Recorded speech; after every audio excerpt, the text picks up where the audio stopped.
Good afternoon, participants. My name is Yashwendra Singh. I am the executive editor of ET I welcome you all in this webinar on Optimize Your SOC, Evolve Your Next Gen SOC with Behavioral Patterns and Threat Intelligence.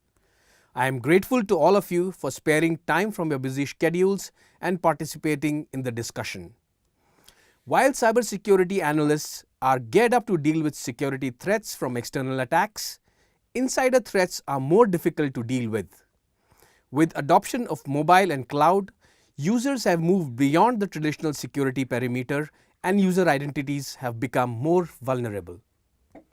To overcome vulnerabilities and fight insider attacks, organizations must analyze the user behaviors effectively to detect hidden anomalies. Organizations must have access to the latest threat intelligence feeds to build a powerful defense mechanism. This webinar today will help you to understand A. How to combat insider threats with enhanced user behavior analytics. B. The best applications and integration points for threat intelligence in your SIEM. And C. How to stop ransomware attacks before they infiltrate your network through social engineering. So without any more delay, allow me to invite Mr. N.V. Umashankar, Client Technical Professional, IBM Security Systems, IBM, to give his presentation. Mr. Umashankar is a trusted security advisor with more than 15 years of experience in managing various aspects of security, security analytics, risk management, incident response, and helping customers build better security infrastructure and controls. Over to you, Mr. Umashankar. Hi, good evening everybody. This is Umashankar from IBM. I'll be taking you through today the next generation SOC. We're using IBM cognitive capabilities and how to optimize and build on top of your existing SOC, or if you have plans to set up a captive or a cloud-based security operations center. So let's talk about the enterprise security programs, which faces often some harsh realities. Could include the biggest one over the last few years we've seen is the shortage of skills. So that's something which most of the organizations are still struggling with, including IBM. We also find really challenging to get skillful resources, and that's one thing which will continue to remain in the years to come. And ever-changing, threat landscape, right? We started with APTs to the new malwares, the ransomwares, and so many new changing threat landscape, which poses great challenges in front of us. Or also the changing platforms, right? So we have cloud. We are moving most of our workload towards cloud. And how do we assess risk and look at assets which are critical for the environment, and how to maximize the value of the security investments, right? Some of the transformation programs, which include the different phases here, right from consulting, running a SOC, building a SOC, which is a continuous process improvement. How do you include various trends, which is the cloud, mobile, IoT, and also BYOD, right? So these three phases, this comes in basically three phases, which is understanding if you have, to build the right skills, right from testers to advisors to engineers, and what kind of operations you want to have. Is it 24/7? Is it going to be because threats typically, most of the recent ransomwares, if you observe, the attacks have been during the weekends, right? So that poses a big challenge as to how quickly can organizations respond to these kind of compromise, these kind of attacks, right? And of course, running security program, which has to do with identity security, access management. What is the application development lifecycle? How do you define data security and privacy policies for an organization? One of the things which we often talk about when it comes to transforming your security operations is building the global threat intelligence, which is not just feed which is coming in, but what actionable insights, or what actionable intelligence can the intelligence provide to take a quick action. And finally, it also includes how quickly can people see value on the overall operations, how to grant stakeholders the right access to the right data with reduced risk or with mitigated risk. One of the mission critical I would say components or points which include a part of the security operations center is to protect mission critical data and assets, which is the primary reason why we look for security and prepare and respond to any cyber emergencies. So which is typically like a war room, where if there is an incident or if there is a issue, how quickly can you contain and respond to a compromise, right? And of course, this would in turn help in providing continuity and efficient recovery of overall infrastructure as quickly as possible. And some of the must-have responses for an evolving SOC, which includes compliance and regulations, which with the global scenario now, it's definitely become a mandate for most of the banks and most of the telcos, including pharma companies, to demonstrate a higher level of compliance using regulations.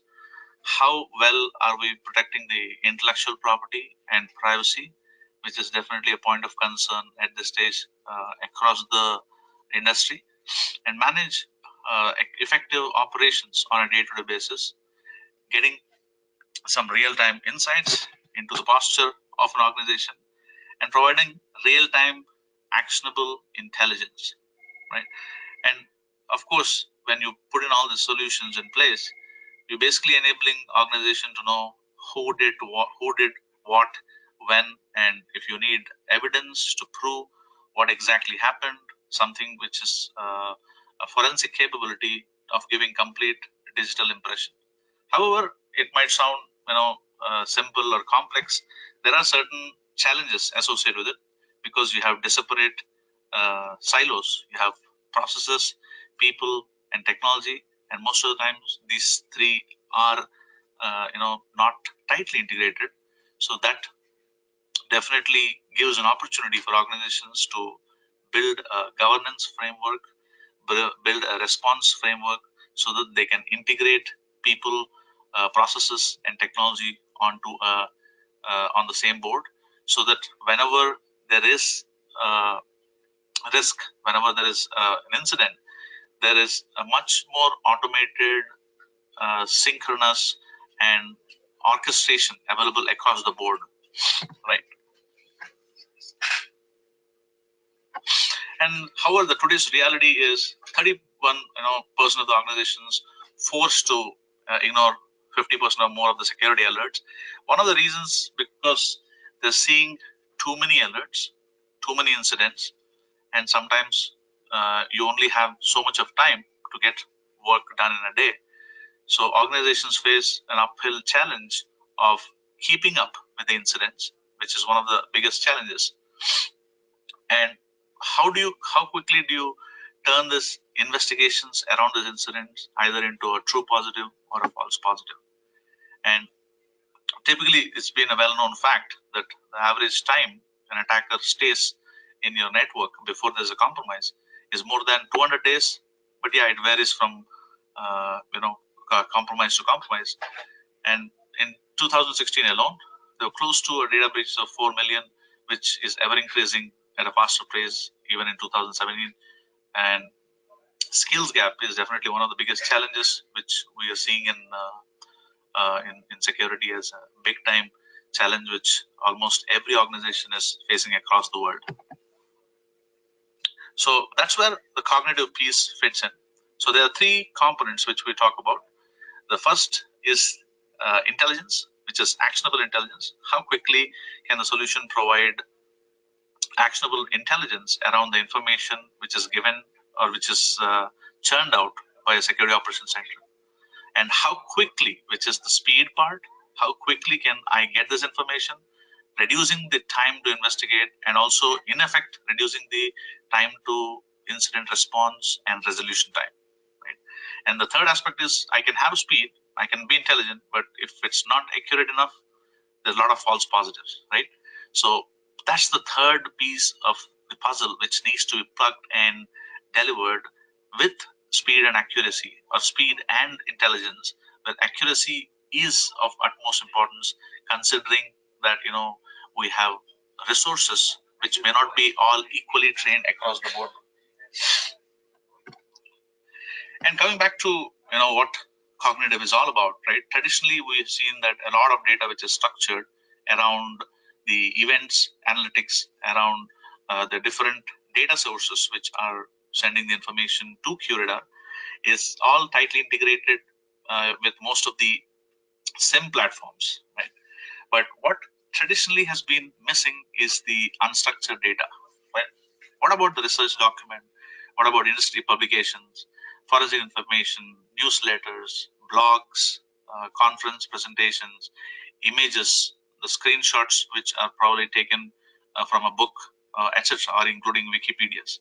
So there's a lot of information which is lying out there, which is unstructured, which cannot be easily understood by most of the traditional platforms, right? So that's one of the bigger challenges which today industry is going through, where you have to have a skilled resource or an expert go through all these documents, blogs, research papers, and then use the intelligence, his or her intelligence, to then take a call to find out whether this particular incident is a true positive or a false positive.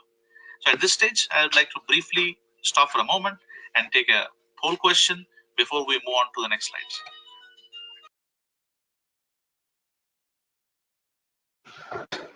Mr. Umashankar, you can continue. Okay, so post the poll question coming to the cognitive piece of what QRadar addresses as a part of cognitive intelligence is basically how do we pick up information from different sources. Now, the source could be an endpoint, a security device, a server, a network, could be a virtual activity, could be coming from a configuration. I can pick up a configuration from a device, could be a vulnerability, a feed coming from a scan report like Nessus, or running your own scan using the QRadar vulnerability manager, and merging all identities, whether the identity information is coming from Active Directory or an identity access management solution, or could be even a card reader information. Bringing all of this in, together, including bundling with the global threat intelligence, basically giving you a prioritized incident, right? And this incident is arrived by doing appropriate threat and risk detection with a correlation rule engine, which tells you that this is what happened in the environment, right? Post which, of course, comes the investigation phase, where you want to ascertain, once there's an incident, you want to investigate and find out what are the different indicators of compromise associated with this specific incident. And during this process is where you send out the Watson, send out the public indicators associated with the incident to the Watson advisor, which is our cloud-based investigation or cognitive solution, which then picks up these public indicators and runs a correlation across,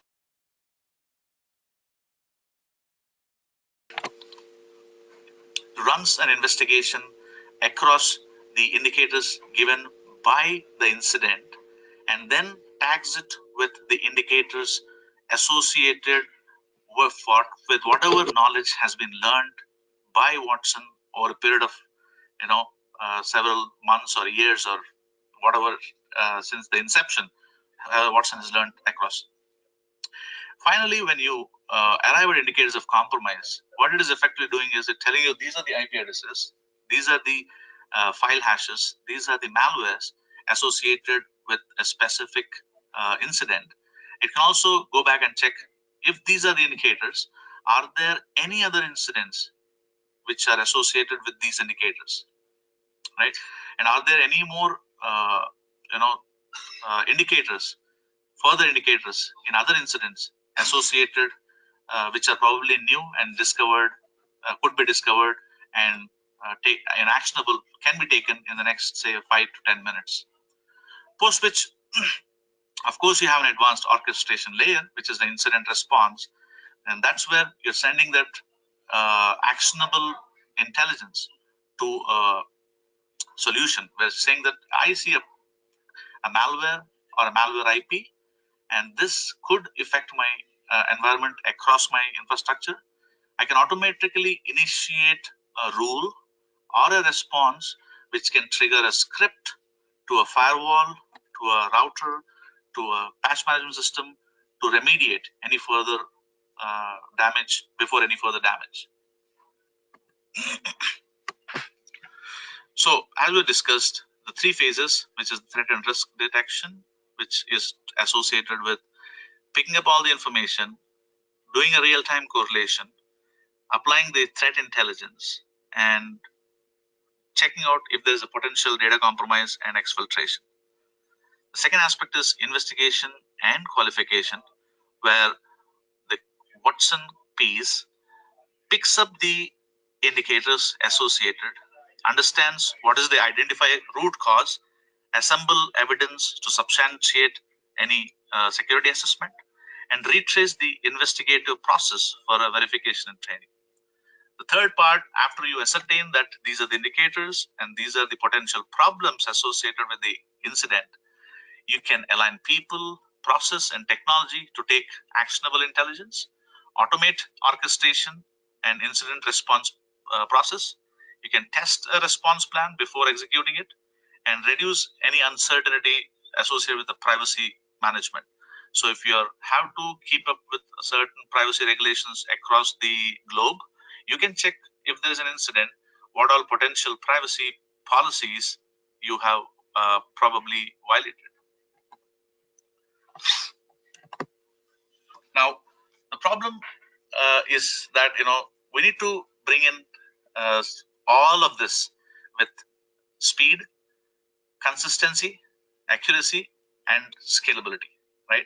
And these challenges continue to remain with most of the organizations because you cannot guarantee, if you focus on skills, you cannot guarantee that every skilled resource will be consistent, right? Can always be accurate. And if you're talking about scaling and handling a lot of, actionable intelligence and incidents over a period of, 24 hours or throughout the 24-hour shift, that's quite some work. So there are various actionables here, which could involve running searches across multiple knowledge bases, reviewing your security incident information, running searches across your existing structured data which is being analyzed, identifying the indicators of compromise, maybe a malware name, maybe a file hash or a specific payload, and search for other additional websites which on a regular basis the security experts want to keep up with. There's a lot of work, right? That's the work which the Watson cognitive analytics is bringing in a short duration of time. So the differentiating value here is bringing all of this information or all of these processes in less and less amount of time, right? So we started with basic searches, we started pattern matching, then we have the correlation rule engine, which is built onto the SOC platform, which is on-premise, and behavioral intelligence, right? What kind of traffic is good, what kind of traffic is bad, etc. Right? And the cognitive, which is the Watson analytics piece, is looking at the unstructured data, the language, what is a malware, what is a virus, what is a Trojan, understanding that what could be a Trojan. If there's a new word, you need to understand whether the new word is a malware, is a virus, or a Trojan. And also reasoning. So three aspects: understanding. The second part is reasoning, right? Whether this is correct or not correct. And finally, self-learning, feeding that back into a self-learning mechanism. So that's the in a sense what Watson cognitive analytics brings in. And of course, we have the structured cognitive some tasks associated with it. which is gaining the local context which are associated with the incident, gathering threat research and developing expertise around this, and applying the intelligence to investigate an incident. Now, most of these tasks in organizations are all running in silos, where you have one or two or three or maybe four individuals spread across 24-hour shift doing this operations on a day-to-day basis. So when we talk about cognitive system on cybersecurity, we're not just talking about structured data. We're also talking about unstructured data, which is in the form of research papers, white papers, websites, blogs, news. Structured data could be a threat feed, could be an open source threat intelligence, and a lot of data elements which are not still lying out there, which are mapped or tagged to any specific type. And of course, then we have web crawlers as well, where you have huge amount of web data, where over a period of time, how much can you crawl and understand, learn, and reason with that data to bring some actionable intelligence on the platform. So we currently look at more than 2.32 million documents, which Watson has already analyzed and learned, and more than 10 billion security data elements, and close to 80K documents which are being read on a day-to-day basis. And some of the use cases out here, or the feedback given by customers, is how it has enabled them to increase the speed, accuracy, and actionable intelligence over a period of time in their SOC environment. So when we talk about intelligence, of course, as I said, the screenshot which you see on the right side is basically giving you a summarized view of what are the attack campaigns, how many documents are found associated with that campaign, how many domains were discovered, and what are the total assets involved. Now, this is associated with just one incident, right? If you want to go back and check if there are any further incident associated with this particular ransomware, in this case, it's a Lockheed ransomware, it can go back and scan and look at other incidents and say, these indicators are also existing in other incidents, so that you can aggregate all those incidents and then take a combined call with the, aggregating those incidents as a single actionable. So here is a, screenshot of how the intelligence is built over time. As I said, your offense is coming from a typical SOC solution, which is IBM QRadar in this case. It detects an incident and fires an incident on the console, on the dashboard. And after you see the offense, you basically understand what is a local context. For example, if there's a local IP, a local URL, or a domain name, or a file hash, and then send that entity, public entity, to Watson for further analytics, where Watson then performs threat research and deep expertise by drawing a knowledge graph and associating with what applicable intelligence is associated with your incident information. And of course, then an analyst can easily pick up the information and qualify if it's a true positive or a false positive. So one of the things which Watson brings is automation around suspicious activity, malwares, and exploits. Identifying suspicious activities sometimes can be very difficult because there's a very thin line between what is suspicious and what is not. Understanding the target systems, motives, objective, and what is the duration during which this activity has been going on. And the second aspect is the malware. There's always, as I said, more than 200 days where the attack has been lying in your environment before there's a compromise. So there's a patient zero, right, where Watson can bring in analytics around what is the family of malwares, what are the sources of this malware, what are the delivery methods, and what is the impact it creates. And finally, understanding exploits. Are there any more compromised hosts? Are there any malware IPs? What are the target vulnerabilities? And what is the attack sequence and scope? So we're looking at the bigger picture by associating your incident information with the corpus of knowledge and bringing in analytics as to what could be the potential damage which that incident could cause or has already caused in the environment. So, in essence, coming back to those three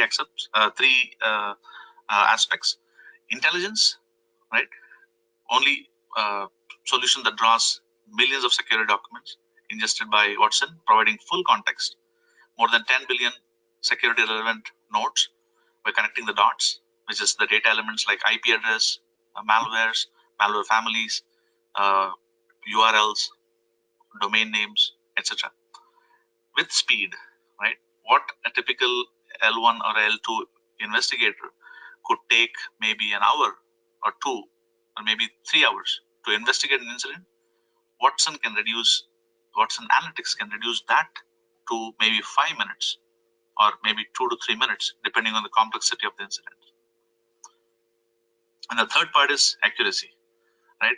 Irrespective of what is the skill gap, what level of expertise, who is investigating the incident, you get the same consistent information, same accurate information to deliver to all the analysts, whether the analyst is a highly skilled or medium skilled or a low skill. So this is just scenario number one of how Watson has built analytics around the botnet IPs. If you see on the left hand side, all the information associated with the incident, and on the topmost corner, you see the context which is added by Watson, which is you see the red IPs, which is the malware IP, the red file hashes, which is the malware file hashes, and any specific malware names will have a malware as a malware specific name as well. So this could include email hashes, file hashes, domain names, IP addresses, etc.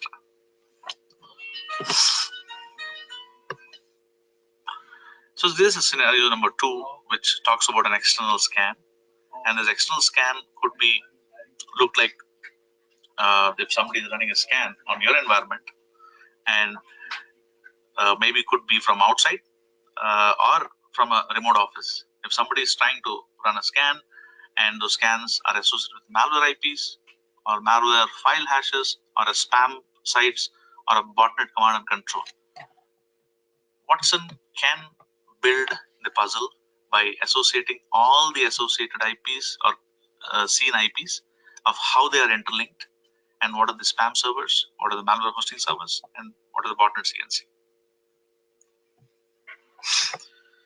And any malware downloads. This is one of the key points here where we look at what are the downloads which could be associated with potential malware, where it can pick up the file name, or it can pick up a file hash, or it can pick up an IP and tell you that this is definitively associated with a malware file name. And typically how much time an individual spends on these kind of things, right? It might take hours and hours to research a file name or a file hash, or maybe if you have, say, about 100 IP addresses, right? To bring in intelligence around those data elements would require a significant amount of time. Now, within 5 minutes, you look at the dots which are built by Watson across the unstructured and structured data learned by the with the corpus of knowledge, right? The whole of those elements are built in, and within 5 minutes it tells you that these are all the indicators. You see some files, you'll see some IPs, there's some domain names associated with that particular incident. So at this stage, I would like to take a small break and open up for the poll questions.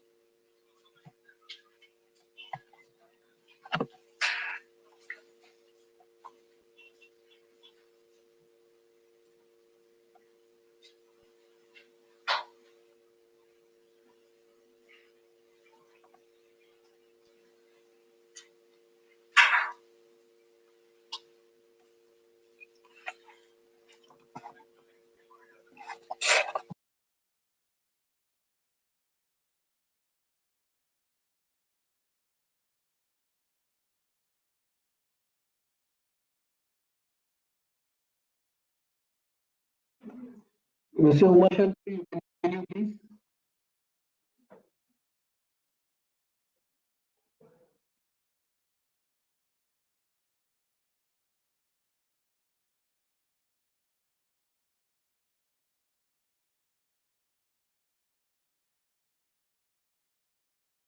Mr. Umashankar, Hi, I'm back. yeah, you can. Yeah. So at this stage, I would just like to summarize by talking about what uh, components are around the advanced SOC or the next generation SOC elements. So one is the basic platform where the solution can take actionable data or events from most of the log sources. So you have a SIEM, which is takes information from all the log sources. Then on top of that, you basically build the user behavior analytics, the network behavior analytics, flow analytics, and threat hunting and cognitive capabilities. And once you have built a good fine-tuned incident detection platform, you basically have the cognitive solution which brings in actionable intelligence and I would say reduce the time for investigation. Post which you can look at cognitive, look at incident response, which basically tells you that if there is a specific type of an incident, what are the actionables you need to take on the incident. So the assistant app, which also helps you give recommendations of what content to download, what content to update, what are the extensions available, any easy links, use cases, and any video recordings, audio recordings, which will help you keep up to speed on the new knowledge base or a new use case which is available on Curadar App Store. All of this is updated on the Curadar Assistant app, which is an additional app which runs on top of Curadar. So with that, I would like to conclude on the presentation part and open up the session for Q&A. Thank you, Mr. Umashankar, for that insightful presentation. As you just said, we will now open the webinar for questions. Participants can type their queries and we will read them out for Mr. Umashankar to respond.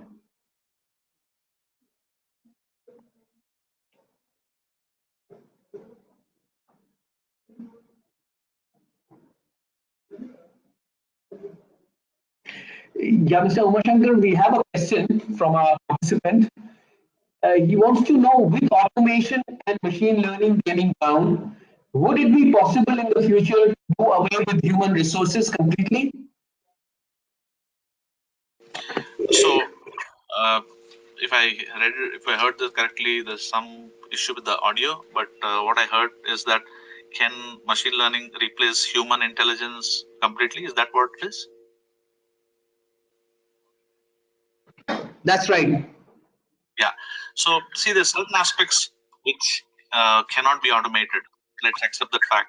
Of course, all this machine learning, artificial intelligence is to just make a little mundane and I would say laborious jobs easy, right? So if I have to look at maybe say intelligence around 1,000 IP addresses, and if I put a human being out there, of course the person is going to get bored, and it's a lot of laborious work.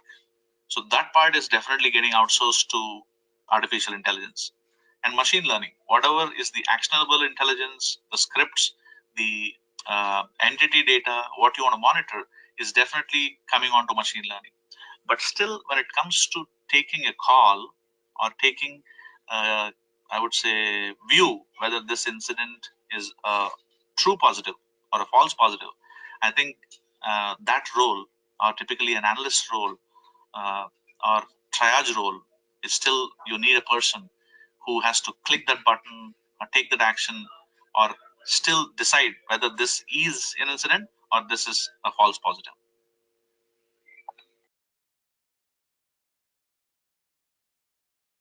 Thank you, Mr. Umashankar. So the next question, participant wants to know, our infrastructure is outsourced to NetMagic data center. How this SOC will be helpful for us? since SOC audit will be carried out by EY consultants and submit report to us on yearly basis. Please try to explain the same in terms of our scenario setup. Yeah, so today the SOC solution. So basically, when we talk about Security Operations Center, I think the keyword there is visibility. What are you seeing today, which is giving you, quick security insights into your environment? One of the biggest challenges which we see with most of the organizations today is visibility. Irrespective it is hosted on premise or it is hosted somewhere else, that's the challenge, right? For example, the recent attacks happened. Some of the large organizations were basically on cloud environments, right, where there was no visibility. And typically, the SaaS vendors are very poor in terms of security visibility. They are great in terms of productivity, provisioning, deprovisioning, ease of access, etc. But when it comes to security, there is hardly any visibility. But of course, we have today a solution in place where the solution can be deployed on cloud or can be deployed in location where the infrastructure is available, where you can look at what is happening, across the environment, whether it is north to south traffic or east to west traffic, any suspicious behaviors, lateral movement, horizontal movement, vertical movement. All of that can be today detected even on cloud, on premise, or even hybrid model. We have another question coming up for you. The participant wants to know whether Watson can work with other SIEM as well. That's a good one. I expected that because that's a very common question in most of the forums. At this stage, the answer is no. We are still looking at feasibility of how do we do that across the platform. At this stage, the APIs which you have built is works only with QRadar. But yeah, we have the X-Force Exchange, which is a threat intelligence that's available, free for a certain number of searches. So that's definitely you can log in, which is the X-Force Exchange. You can put in any IP address, any keyword, any file name, hash value, and it will give you complete insights around that indicator. Sure, thank you.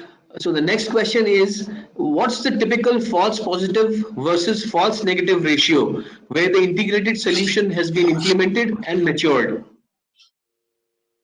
Yeah, so that's again a very common problem, right? Most of the solutions have a pretty good rule engine, and of course QRadar is the leader in that space. But the challenge which we also face is that if you're feeding junk, what you analyze and what you get is junk. If you're feeding quality, if your rules are well tuned, definitely you're getting much quality incident and much true incident. Yeah, so it's a process again. So purely the product alone doesn't solve all the problems. There is professional services associated with it. There is we have our partners and we have IBM expertise as well, which helps customers develop the framework to have a much tighter integration, tuned solution to look at just some key incidents rather than looking at a lot of junk. Yeah, sure. Thank you, Mr. Umashankar. The next question is, which are the other solutions available compared to QRadar, and how does it prove to be a better solution? So there are quite a few solutions in the market today, right from Splunk to Logarithm. So we have RSA, we have ArcSight, which is now acquired by Micro Focus. Quite a few solutions in the market which are into the event analytics space. The real differentiator or differentiating value of QRadar is the flow analytics. We look at layer 7 traffic, which and analyze what's inside layer 7, and we bring in real-time insights into layer 7 traffic. That's the real differentiator. The other thing is the cognitive capabilities. Today, none of the SIM platforms have any cognitive capabilities, and what Watson does, right? So that time to investigate and reducing the time to investigate, including speed, intelligence, and accuracy, is something which is still lacking in most of the platforms. Sure. The next question is it possible to get only critical or even medium severity alerts with respect to EPS counts? Can you please repeat that? I couldn't follow the question. Yeah, is it possible to get only critical or medium severity alert? And this is with Critical respect to or EPS. alert. Yeah. Yeah. So see, a severity is based on a combination of things. If there's only one event associated with an incident, then of course it's simple, right? It will just pick up the criticality of that particular event.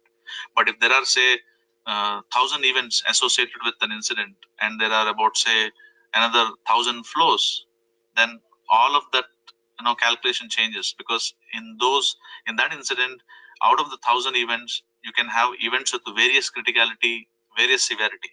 So that's where we assign and have a calculated value of what is the percentage and what is the aggregated value of the overall incident.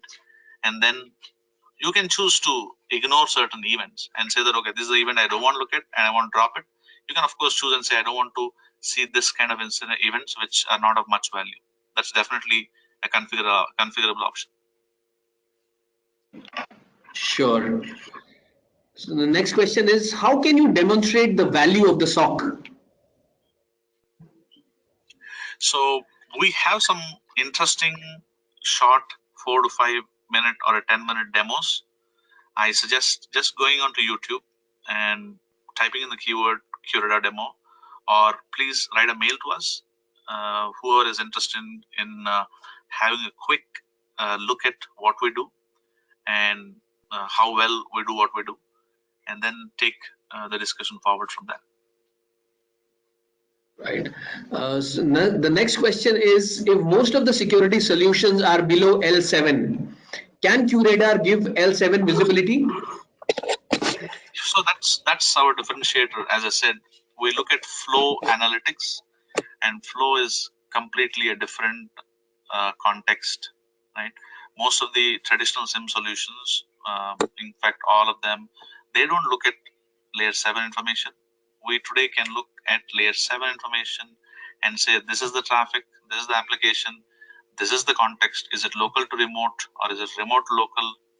Somebody doing a horizontal scan or a east to west traffic today can be detected and say that, yeah, this is something suspicious, this is something which is not a normal behavior. That's a clear differentiator with QRadar. Sure, Mr. Umashankar. The next question is, due to so much machine learning and analytics being done, does this solution become extremely resource hungry, to have on-premise in an enterprise? Depends. So we have an environment right from a customer running 1,000 events per second, right up to a customer who is running 3.5, 4 lakh events per second. So it's totally depends on what is the size, what is the environment. So are we resource hungry? Yes, at times it is, because when you're looking at a lot of real-time analytics, you definitely need good amount of CPU and resources. But the size and the numbers depend on what is the environment. Sure. The next question is QRadar OOTB integration, does it have OOTB integration capability with any non-IBM product? For example, Micro Focus Operation Manager? Yeah, so I'm not 100% sure on the Micro Focus Operation Manager, but QRadar has more than 500 plus integrations out of the box. That includes different types of firewalls, routers, switches, applications, databases, ticketing management solutions, incident management solutions, name it. There's a list which is published publicly. You can just search for QRadar supported device list. You should get a URL with a complete list of devices which we support out of the box. Sure. So there's an extension to that question, Mr. Umashankar. The gentleman wants to know, is there any additional connector that is required for that? An API? So we have two types of integrations. We have connectors, which help you pull all the information from a specific device or application or source.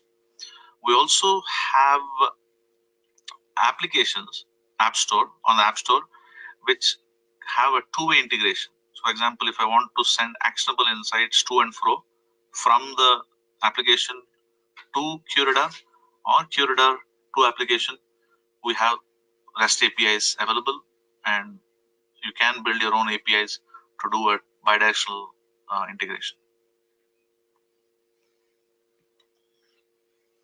Sure. The next question is the solution different from, how is the solution different from other SIEM? How does QRadar pick up data which is other than endpoints integrated? So QRadar looks at various information today. I'll just go back to the slide which we were referring to briefly. If I go to the slide here, on the left hand side, you look at various types of sources, right? Among that, events is one source. Whether event can be coming from servers, desktops, antivirus, firewall, name it. We also look at network and virtual activity, which is layer 4 and layer 7 information. We look at also configuration information, which is coming from a firewall, right? We pick up the configuration file and then look at what is the configuration available. What are the ACLs? What are the ports open? What are the risky protocols? What risky applications, etc. We also pick up vulnerability information, right? So we can run our own scans, or we can pick up scans from third-party scanners and build intelligence around correlation around vulnerability, configuration, events, flows. And finally, last but not the least, we can do complete data packet capture and reconstruct the complete digital impression and say what are the chat sessions, what are the mails, what are the chats, what are the videos, what are the voice calls, what is the complete compromise, step by step, including the digital footprint of associated with that incident. So you name any metadata, chat, call, video, URL, somebody clicked on some websites, somebody downloaded some images, all of that can be connected to say that this is exactly how the incident happened or the compromise happened. Sure. So a participant wants to know, what do you need in order to accomplish the SOC's objectives in terms of people, process, technology, governance? Yeah, so again, it's a phase-wise approach. When we talk about a SOC, we need to know what is your current readiness, right? What do you currently have, right? And what components can add value to bring in more visibility, right? More visibility, actionable intelligence, and quicker response to an incident. So these are the three actionables or the three work items associated with a modern day SOC. So please feel free to talk to us and help, take help from us or give us a chance to assess and find out where you are. And based on that, we know, where do you want to go, what is the phase, which stage you are in, and what should be the approach.